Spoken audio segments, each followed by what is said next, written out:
Hi, everybody. Welcome back to Kitchen Table Praxis. We're really in the kitchen moments here at my kitchen table. I just need to show you a little closer what's going on here in our setup. So Bonnie Jones and I, my colleague in all things techne, is joining us. Bonnie is a sorry, little patience as I adjust. Electronic musician and improviser, works in poetry as well, and a Brown University PhD student at the moment, and is also my wonderful collaborator with Techne, the organization that we started introducing folks to electronic music, to technology through electronic music back in 2010. Do you want to give a little bit more background on that? I think the story, speaking of garages, our garage story is that we were both we were on the bill at a venue in New York, which also happened to be someone's house. So we were all there, and I was talking. I don't remember what the context was, but then all of a sudden I found myself chatting with Suzanne, and I was saying, like, well, I don't really know how we're gonna. I was describing some frustration with knowing how to shift the kind of like sort of electronic music terrain that I had been experiencing. And I said something to the effect of, I think I need to start a lot younger, like something like, I think I need to start working with children. Yeah. And then Suzanne was, she was like, that's exactly what I'm doing. And she had already been working towards setting up a workshop at the Safe Harbors, which was an arts nonprofit in Newburgh, New York. And then we just from that moment forward started working together and ended up doing now several years worth of workshops, lots of workshop tours. It's sort of the connection between Techne and Lefray is that we worked a lot with girls rock camps all over the West Coast and the East Coast and some in the middle. And so that was the main kind of vehicle for the distribution of our particular sort of feminist inspired electronic music pedagogy, for building and making your own electronic instruments, but also exploring collaboration, community connection, improvisation, and some of those other sort of modalities that Lefray has incorporated so beautifully as well in the work that she's doing with Willie Mae. I like to use the idea of this feminist framework that you brought up, and how one component of the feminist frameworks that I like to bring into the conversation is collaboration, and how much of an important feature collaboration is in our almost in every level of our organization, and in the pedagogy that we use, and the curriculum at so many different levels. Collaboration is a feature, right? Sometimes even becomes a feature because of a bug, but and one of them first being we collaborate with different organizations. Right. How is that significant for you, the organizational collaborations? I think that probably just emerged from having been a touring musician and then working with a lot of arts nonprofits, and really wanting to either open up those nonprofits so that they knew a little bit more about the sort of scope of what kind of creative things were happening in the community, but also people who might have been in the community who needed presentation space, and allowing that channel to open up so that then somebody who was a high school student at Girls Rock, or even just even a parent or a friend of that high school student, might have a sort of connection forged to be actually working with an organization in the community that could present their work. So it's a lot about being able to sort of bring new folks to a presenting body. and also to utilize the presenting body to really reflect the community at large. Yeah, I was going to say like that collaboration with different organizations keeps us honest in a way, you know, it keeps us fresh. Yeah. It allows us to meet the needs of any local organization, Right. and not just with our, you know, particular version or vision of Right, what right. we think people might need or, you know, or Right, want, right. but working with other organizations really opens up possibilities, number one, but also I think it creates a broader coalition of meeting local needs. Right. And also, and that reminds me also that it's very important when you work in a community that you don't go in with any assumption about Right. you having a real understanding of that space because you're an outsider to it. So Right. working with a local organization or a set of local organizations is really important. Like you should go to where and what is needed instead of presuming, you know, that you know what folks need or want. Yeah, so then that brings us down, you know, to the level of the workshop itself and how collaboration within the workshop itself gets to the level of needs of the participants in the workshop. Right. I mean, I guess in that sort of spirit, we have the three sort of modalities that we move through. We make an instrument together. Usually it's a contact mic, or in some instances we've made the Nick Collins photosynthesizer, photo oscillator. And then we have a sort of craft or creative second sort of interlude where they get away from kind of electronics and soldering and they get into just kind of, I mean, and we do collage work. So I've always thought of that as like sort of like earliest kind of art project for sort of developing your voice and thinking about your interests. And then the third is this musical collaboration point where the way that the sort of tech to the craft kind of evolves for me is that those two collaborations allow for this kind of open field of musical improvisation where you're kind of oriented towards what it might mean to make music with these strange electronic instruments, sort of you're reoriented to it in a different way on account of having made it yourself, having done a sort of craft identity project, and now arriving at the point of making music. I think it's really powerful, and we've talked about this a number of times, but I just want to share with folks attending the panel today that are thinking about instructing in technology and electronics. One of the most powerful gestures that we have within our curriculum is to have a distributed learning kind of type of approach where we'll demo to students how to solder or how to put together a contact mic, but the way that they actually do it is in a small, you know, collaboration of students, and they're teaching each other. After we've done the demo, we leave it to them to be teaching each other, sharing tools. And I find that method of instruction, of peer-to-peer instruction, to be tremendously powerful for them.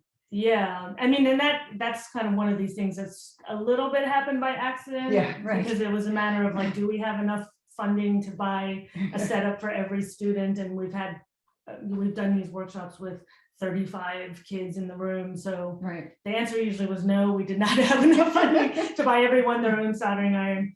But the way that it kind of works and in the flow of it, it just became this thing where we could put 5 students together, and together they kind of, and in the sort of girls rock camp kind of ethos, this idea of forming the band. So in some ways it worked really well because they're already had started to establish a relationship, usually around a group of 3 or 4 people. So it kind of was a perfect match to that. But I think that's one of these kind of interesting material kinds of happenstances that then require someone to be paying attention to what is happening in order to say like, no, this is really changing the way in which these students are going to make this instrument, because now they're reflecting to each other, they're showing each other, they're helping each other. Mhm. It's very simple, but it really shifts. Yeah, it's a What collectively happens. embodied skill set. The way that they are actually learning the skill of technology, learning the knowledge of circuit flow, all of that is shared in this dynamic, and that was, you know, kind of mind-blowing, the Yeah. impact and the effect of Yeah. it that we Which- saw in the classroom. Which, you know, I have to think leads into the way in which then they're going to be making music together. Right. So something about, Right. and that's always been one of the interesting parts about that thread of collaboration, is that something about making the instrument together and then playing the instrument with each other is a sort of connection between the sort of like body of the sort of the musician that isn't often there. It's rare that one gets to make their guitar and then later go and play it in the group of people that they made it in, which perhaps maybe that should be something to think about for ways of thinking about instrument collaboration or even orchestras. Just that relationship of like, oh, we made this together and now we're playing music with it together. Yeah. Is a really nice connection between like material and praxis. Yeah, absolutely. We were talking, of course, you know, we all definitely have this conversation before, but we were talking about listening also being a type of collaboration. Right. Oh, right. You right, know, right. and how that we also we do listening. That's right. That's right. Engagements as part of our workshop with technology, which is another way for them to agree to be present, in a sense, create a supportive envelope for each other, but then also get connected to their environments, the tools in the room, and to whatever it is that that is going to emerge out of this experiment. Is something that I think also contributes to the change in the relationship with technology and technical tools. Yeah. I mean, I keep coming back to something that Lefray said about like making a space in which it's clear that this is theirs. Right. And that means two things. A, that every resource is, you know, that's available that we brought is theirs to work with, but also that there is an expectation that it is theirs. It is their responsibility to make it together. That we all are going to have to make this thing happen together. And I think that the sort of the camp ethos has that already built in, and then it gets really nicely reinforced in this particular way of having a very sort of non-hierarchical teaching approach, because and non-hierarchical, but sort of low stakes, right? So like I said, this is it. It's like, it's not like it's non-hierarchical and we have to build like a house that somebody's going to live in and we don't know how to do it. It's like non-hierarchical. We're building an instrument. It's fairly straightforward. There's no wrong way to do it, really, that can't be easily fixed. And something about that environment leads to this kind of like shared responsibility of what's happening in the space that I think is definitely part of the methodology, you know, of how to sort of design a workshop like this. Yeah. And lastly, the factor of the unknown, right? That there's some sort of mystery. There's a mystery attached to it, and they're together, they're collaborating on this mystery, in this mysterious space. Yeah, I mean, rare is the group of kids who have made a contact mic before, or who have encountered a soldering iron or done it. And it's becoming more common just because, you know, of people like all of the people that you're meeting in this symposium who are doing these workshops with kids at younger age. But usually it's like, oh, I don't even know what that is, or, oh, you know, I think I did this in shop class once. So everything about the instrument to the playing becomes like these more like thresholds of sort of novelty that are sort of traversed through being curious about, like, oh, I'm gonna make this thing right now, and oh, I'm putting it in this box and it makes these weird sounds, and I'm gonna see what I can do with that. Curiosity, and all of that. All right, so speaking of playing, collaboration is also a we have a panel at 3, so. Oh. So, Is it or still at at 3? 4, rather, we have a panel. Oh, okay. So I think we should play, because collaboration is also a part, we play together Yes. when we're out on the road. And so it's another level, just to, and also to be clear, Techne itself is a collaboration. It is truly probably one of the most truest manifestations of, you know, a collaborative effort that I've been involved in, and we hope to continue in this collective mentality and to share that with folks going forward. Yeah. All right, so we're gonna play a little bit of music. It's been a while, so All right. thank you for your patience. We're gonna switch over. Okay.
Okay, everybody.